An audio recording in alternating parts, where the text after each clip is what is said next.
you do if they break you? If you continue to fight?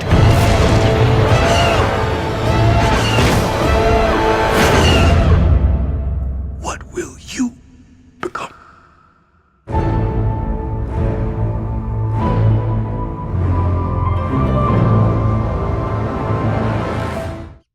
What's up, everybody, and welcome to Real Time for the real everyday movie fan. I'm Josh Williams. And I'm Ryan Murphy. And today we're giving you a real-time review of Rogue One, A Star Wars Story. Yes, Rogue One, A Star Wars Story is directed by Gareth Edwards, and it stars Felicity Jones, Diego Luna, Ben Mendelsohn, Mads Mikkelsen, Alan Tudyk. Also stars Forrest Whitaker, Jiang Wen, Riz Ahmed, Donnie Yen, and can I go ahead and say James Earl Jones, or is that? That's news. Everyone knew he was coming back for the voice. It's not a James, spoiler. okay. Everyone knew Darth Vader was going to be in it from the trailers, and everyone knew from news that's come out via every other studio has announced that he was coming back for the voice. So I want to go ahead and hand it off to you, Josh. Right away, what's your score? And my score, I really enjoyed this movie. It does have its flaws, but I'm going to go 8.5 out of 10. I really had fun with this movie a lot. Gareth Edwards, to me, did a great job kind of giving the scope of this movie, keeping it well-grounded, putting the wars in Star Wars in a sense. And even then, just his directing style of making you see, like you see some of it in the trailers, like how massive the AT-ATs are, or just the ground assaults and whatnot. Even then, I'm just gonna jump right into a couple positives. The space battle. I mean, you see glimpses of it in the trailers, but wow, that to me is probably the second space battle in the Star Wars saga, even probably in any space. Second best? Behind Return of the Jedi. Oh, really? I thought you were going to say Revenge of the Sith. Oh, no. Return of the Jedi's space battle is just magnificent, and then this one's like right behind it. I mean, it's so well done, and I couldn't applaud it anymore. It kept me really engaged, especially towards the end of the movie. And then overall, I'll get a couple more things. But I just had a really good time at the movies with this. What about you? My score is lower. I'm going to go maybe 7 out of 10. That's still good for you. Yeah, I mean, I was going to give it slightly lower, but I figure if I say 6 point anything, I'm going to be immediately sniped or something. Oh, that's your opinion. I mean, maybe 6.9 or something, but I'm going to be generous. I'm going to be 7. I thought this movie was all right. I thought it was going to exceed my expectations. I thought it was going to just blow me away. Sad to say it did not. It's decent.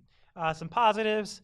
It is really cool to see the original trilogy era stuff with modern day effects. It just fit. We were watching something that took place right before Episode 4, and we were getting to see stormtroopers again, and Darth Vader again, obviously, and the Star Destroyers and X-wings fighting Star Destroyers and TIE fighters and that stuff. You can't say that's not really cool. I like the cast. I like I like parts of the adventure and this. It's an okay adventure. I'll say that. It's not groundbreaking. It's not magnificent, but it's decent. So one of the other things I want to kind of bring up is Felicity Jones as Jen Erso. She really did a great job. She carried this movie. She felt like a real character, a real person who's struggling in this world, just trying to avoid it because of her, of her past in a sense. Because you kind of get that feeling, and even in the trailer, you know, how she stands on the whole situation.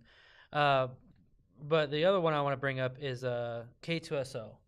He was really This was great. the best character, and voiced by the great Alan Tudyk. Yeah, Wash, as you know, Firefly fans, and done many other things. He was the the comedic relief, and you see some of his lines in the trailer. He's pretty awesome character, and you may ask, if he's the best character you think, then what about the rest of you? I actually really like the rest of the human characters. Diego Luna as Captain Cassian Andor was really great too. You got to know his character really well.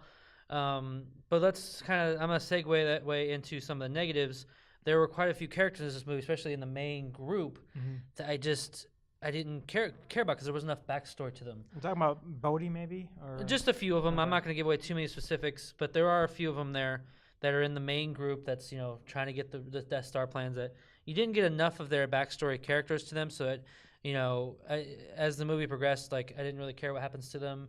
I wasn't too emotionally invested, whereas I was cared about Jen Erso or K2SO or Cassian Andor. One of my negatives is actually about the character of Jen Erso because I felt like we didn't get to hear enough about her backstory.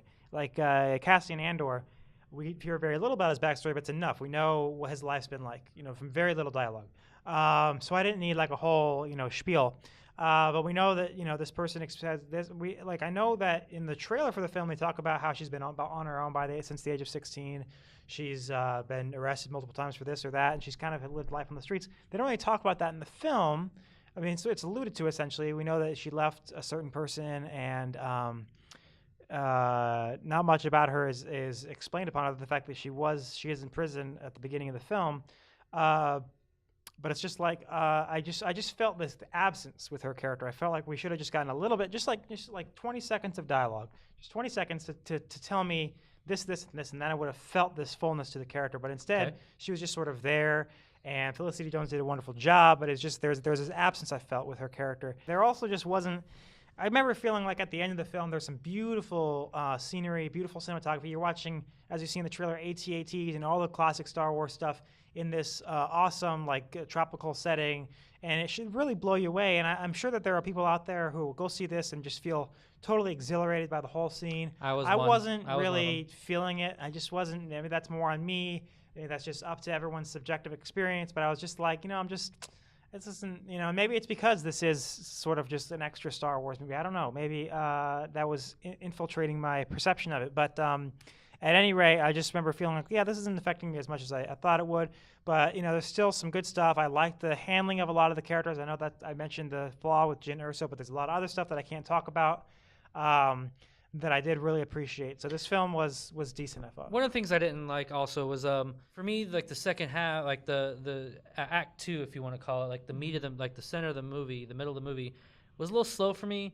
There was a couple points where I felt like some scenes were unnecessary, and it was just a little boring for me, because I wanted to get to the part where they're going after the plans, like the whole movie was centered on.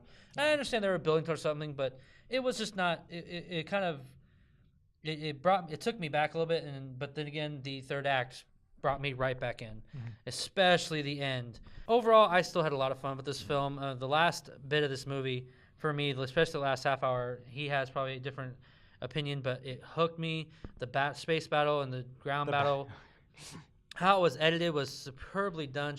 Really sharp editing as far as the actual end battle when they're trying to get the plans. And even in the very last bit is just, for me, being a Star Wars fan, was awesome. Really awesome. I can't get into too much else. So it's a good time in the theater. I really recommend it, especially if you're a Star Wars fan. I will say this is more geared towards adults. And there's a lot of lore in this movie. If you're a hardcore fan, you will know a lot of things.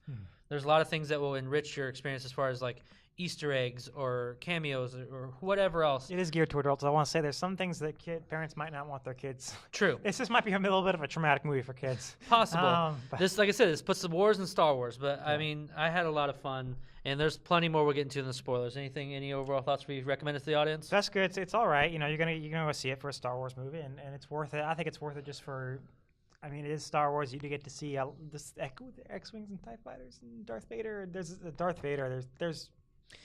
It's good. Yeah. All right, folks. That'll do us for that. Thank you very much for watching. What did you think of Star Wars Rogue One? And if you have not seen it, has this review encouraged you to go see it even more than you probably already are? Leave your comments in the section below and tell us what you're looking forward to and what was your favorite part of the movie. If you have seen it, without giving away any spoilers, you can leave those comments for our spoiler review. Also, if you like what you watch, then please click like, share, and subscribe to our YouTube channel so you can see more of our various content in the future. I'm Josh Williams. And I'm Ryan Murphy. And thank you for keeping it real. With ReelTime. I tried to point with the microphone. Yeah, you tried.